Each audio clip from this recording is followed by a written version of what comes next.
자, 오늘 아침에는 마태복음 26장 17절에서 32절 본문으로 메시지를 나누겠습니다. 오늘 말씀에 제자들과 함께 마지막 6월절 만찬을 나누시는 대목인데 아주 뜻깊은 자리죠. 근데 불행한 사건 중에 하나는 예수님의 사랑하는 제자들 가운데 한 사람은 주님과 그런 영원한 언약 관계로 들어가지 못한 한 사람이 있었다라는 그 대목이 매우 슬프기도 하면서 우리 신앙생활에 경각심을 주는 대목이기도 한 것입니다. 예수님께서는 이제 예수님을 배반하고 등을 돌리고 예수님을 은 30에 팔아먹을 가룟 유다에게 24절에 보니까 인자는 자기에 대하여 기록된 대로 가거니와 인자를 파는 사람에게는 화가 있으리로다. 그 사람은 차라리 태어나지 아니하였더라면 제게 좋을 뻔하였느니라 라고 말씀하셨습니다. 예수님은 참 사랑 그 자체이신데 예수님의 입술에서 이런 선고를 들어야 한다니 참 너무나도 가련한 인생이 아닐 수가 없죠. 예수님을 따라다니고 여느 제자들과 함께 동일한 조건에서 성장했던 사람인데 예수님이 동일한 말씀으로 먹이시고 동일한 그런 사랑을 베풀어 주셨던 제자 중에 한 사람인데 이 사람은 동일한 걸음을 받아 먹고 동일한 그런 은혜라는 햇살을 받아 먹어놓고서도 결국은 그의 열매는 배교의 열매를 맺는 것이었습니다. 그 사람은 차라리 태어나지 아니하였더라면 제게 좋을 뻔하였다. 단순히 어떤 이 본문을 묵상하면서 해석을 하려기보다도 이 말씀을 곰곰이 그냥 곱씹는데 참 마음이 아련하다라는 그런 생각을 갖게 되었습니다. 예수님으로부터 이런 말을 들어야 한다면 이 사람에게 어떤 소망이 있을까? 여러분, 우리는 신앙생활하면서 구원의 확신을 가져야 하지만 나태해진 자기 자신, 그리고 깨닫지 못하는 자기 자신, 이런 자신에 대해서 면밀하게 살피면서 우리에게 이런 선고가 내려지기 전에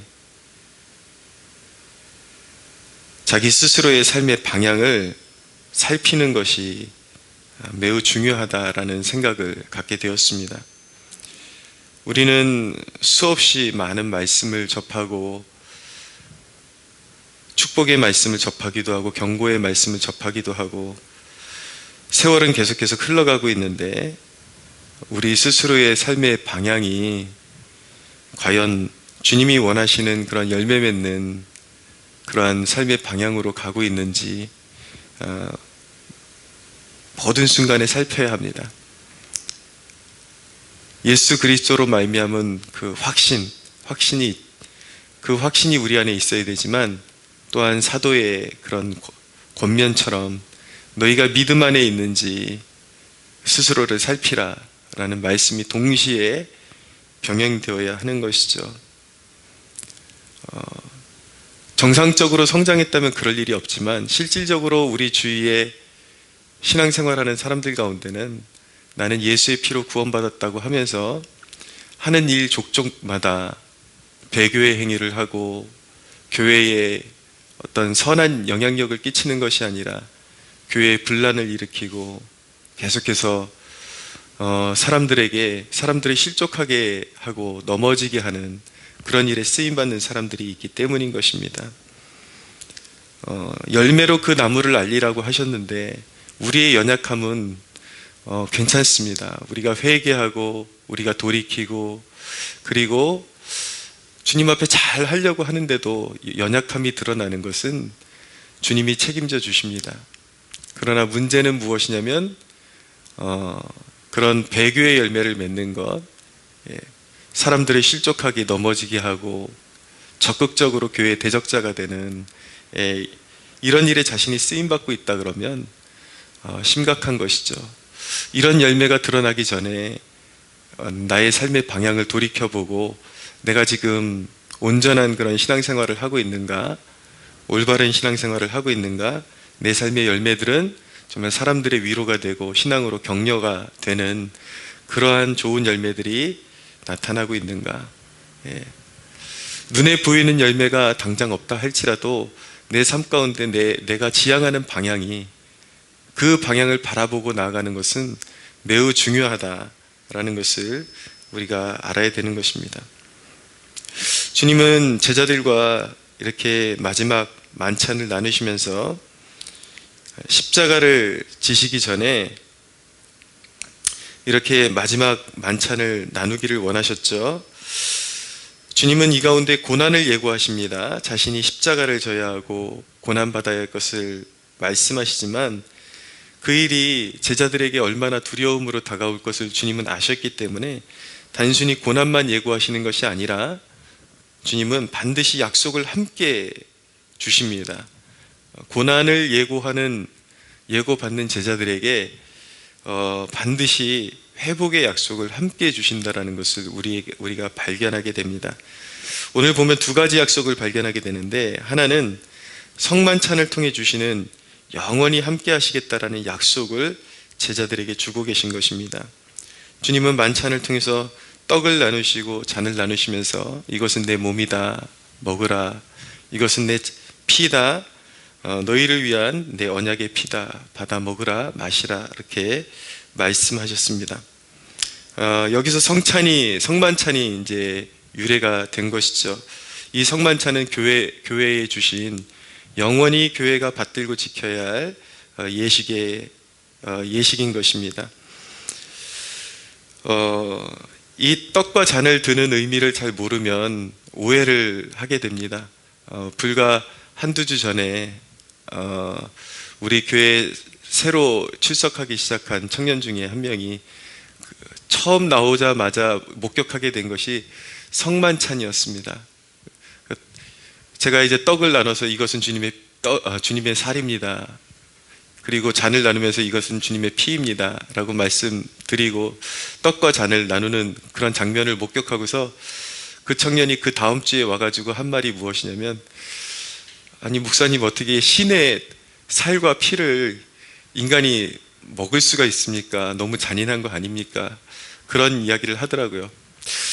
근데 그 의미를 모르면 그럴 수도 있겠다. 왜냐하면 로마 시대에는 기독교인들이 성만찬을 하는 것을 왜곡시켜 가지고 기독교 공동체는 애를 잡아먹는 공동체다, 그래서 이제 누명을 씌우기도 했는데 영적인 그 의미를 모르면 그럴 수도 있겠다 싶은 생각이 듭니다. 그러나 떡과 잔을 먹는다라는 뜻은 무엇입니까? 떡과 잔을 우리에게 주신다라는 것은, 이 떡과 잔의 의미는 예수님이 하나님의 아들로서, 그리고 그분이 성자 하나님으로서 자기의 전부, 자기의 모두를 우리를 위해 주신다라는 뜻을 가지고 있는 것입니다. 아낌없이 우리에게 주시겠다. 자신의 모든 것을 우리의 구원을 위해서 남김없이 주시겠다라는 뜻을 가지고 있는 것입니다. 근데 그 떡과 잔을 먹는다라는 것은 주님과 우리의 관계가 어떠해야 하는지를 보여주는 것입니다. 믿는다라는 것은 주님을 먹는 것과 같은 의미를 가진다라는 것을 가지고 있는데, 그것은 사람들이 오해하는 것처럼 잔인하게 어떤 그런 생물을 먹는다라는 그런 뜻을 가진 것이 아니라, 그것을 먹는 그 사람의 생각과 가치, 그리고 모든 계획 속에 주님이 함께 하신다라는 뜻을 가지고 있는 것입니다. 그리고 반드시 주님이 함께 해야 한다라는 뜻을 동시에 가지고 있는 것이죠. 그러나 주님께서 분명히 이렇게 제자들과 이 언약 관계 안에서 영원히 함께 하신다라는 약속을 주셨음에도 불구하고 주님은 그 약속을 반드시 지키세요. 그런데 사람 편에서 그 언약을 붙잡지 않을 때에 인생의 환란이 다가오게 되는 것입니다. 그래서 그렇지만 우리가 이 약속을 굳게 붙잡을 때에 영원히 함께 하시는 주님 안에서 우리는 평안을 누리게 되는 것입니다. 주님의 약속은 변치 않기 때문에 우리가 예수님을 영접할 때 주신 약속은 변치 않아요. 이미 우리가 의심하고 있지만, 우리가 겉돌고 있지만 주님의 눈은 영원토록 우리를 보살피고 계신 것입니다. 떠나지 않으십니다. 문제는 무엇이냐면 우리가 시선을 돌려서 다른 곳을 보고 있기 때문에 문제가 생기는 것입니다. 그래서 다른 것을 의지하고 다른 것을 바라보고 다른 것을 추구하다가 이제 주님을 향한 신뢰가 깨졌기 때문에 거기서 문제가 드러나는 것이죠. 그러나 우리가 마음을 돌이켜서 그 약속을 굳게 붙잡을 때에 내가 어리석게도 다른 곳을 바라보고 있는 그 순간에도 주님은 나를 바라보고 계셨고 내가 돌이켜서 주님을 의지하기까지 주님은 기다리고 계셨구나라는 것을 깨닫게 되는 것입니다. 그러나 분명한 것은 무엇입니까? 이 약속은 깨지지 않는다라는 것입니다. 우리가 주님을 또다시 신뢰하고 바라보고 나아갈 때에 주님이 우리를 영원토록 우리와 함께 하시며 지키시며 보호하신다라는 이 약속은 영원토록 유효한 것입니다. 두 번째 약속은 무엇이냐면 32절에 보면 주님께서 죽으시고 부활하신 다음에 그러나 내가 살아난 후에 너희보다 먼저 갈릴리로 가리라 라고 말씀하고 있습니다. 주님이 죽으시고 십자가에 죽으시고 부활하신 다음에 먼저 갈릴리로 가시겠다고 약속을 주셨습니다. 제자들에게 왜 이 약속을 주시는 것일까요? 이제 주님께서 곧 고난받으시고 십자가에 매달리실 텐데 그렇게 믿었던 주님이 십자가에 매달리는 모습을 봐야 하는 제자들을 주님께서 이해하시고 그들이 얼마나 두려워할지 아시고 얼마나 허탄해할지 아시고 주님께서 매달린 그 모습을 볼 때 두려워하지 말아라. 너희의 소망이 끊어지는 것 같은 그때에 두려워하지 말아라. 너희의 약속이 끊어지는 것 같이 보이는 그때에 두려워하지 말아라. 너희에게 반드시 약속을 지킬 것이고 이 약속을 이룰 것이다 라는 그 의미에서 내가 살아난 이후에 다시 갈릴리로 갈 것이다 라고 그렇게 약속을 주시는 것입니다. 여러분, 잠시 절망이 우리의 인생을 덮을 때에 우리가 기억하는 것은 무엇이냐면 주님이 주신 약속의 스토리가 아직 끝나지 않았다라는 사실을 기억해야만 하는 것입니다. 주님이 우리에게 주신 약속의 그 스토리는 전개 중이지 지금 끝난 것이 결코 아닌 것입니다. 심지어는 주님께서 잡혀가실 때 제자들이 다 두려워서 흩어질 것이라고 말씀하셨어요. 근데 성경의 약속은 무엇이냐면 주님께서 부활하신 이후에 두려워서 다 흩어진 제자들을 주님이 친히 다시 모을 것이라는 그러한 사실입니다. 그렇기 때문에 소망이 있는 것입니다. 우린 연약함이 있고 우리는 다 부족함이 드러나지만 우리에게 소망은 무엇입니까? 주님께서 끝까지 붙들고 주님께서 다시 모으신다라는 그 약속의 말씀, 그것이 있기 때문에 우리는 위로받을 수 있는 것이고 끝까지 주님을 신뢰할 수 있게 되는 것이죠. 여러분, 왜 갈릴리일까요? 여러분, 성경을 보면은 유대 땅은 주로 바리새인들과 유대인들과 논쟁의 땅이었습니다. 논쟁이 있고 죽이려는 음모가 있고 그런 땅이었죠. 그러나 갈릴리라는 땅은 상징적인 의미가 있는 것입니다. 그곳에서 주로 제자들을 모으셨고 그곳에서 가난한 자들 그리고 눈먼 자들 병든 자들 주님께서 안수하시고 고쳐주시고 많은 치유와 기적이 일어났던 땅이기 때문에 주님은 갈릴리를 지목하셨던 것입니다. 주님은 그곳에서 제자들과 부활하신 이후에 다시 만나기를 원하셨어요.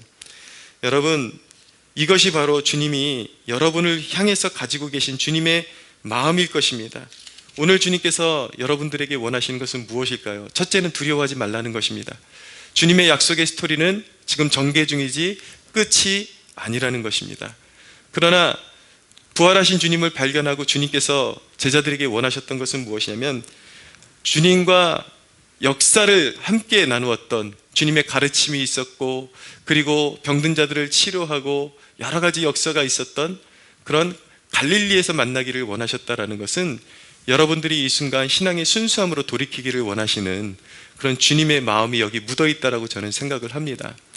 오늘 이 새벽에 이 아침에 여러분들의 마음을 살피고 여러분들이 잃어버리고 있는 소망을 다시 주님의 약속 안에서 회복하는 축복이 있게 되기를 바라고 이 아침에 논쟁의 땅에서 다시 기적의 땅으로 여러분들의 마음을 돌이켜서 주님이 나와 함께 하시고 나는 주님의 말씀을 그대로 믿고 주님과 함께 할 때에 우리의 삶의 어두움은 사라지고 주님의 회복의 역사가 다시 드리워질 것이라는 그 약속의 말씀 다시 붙들고 나아가는 그 신앙 회복하는 저와 여러분들이 되시기를 예수님의 이름으로 축복합니다.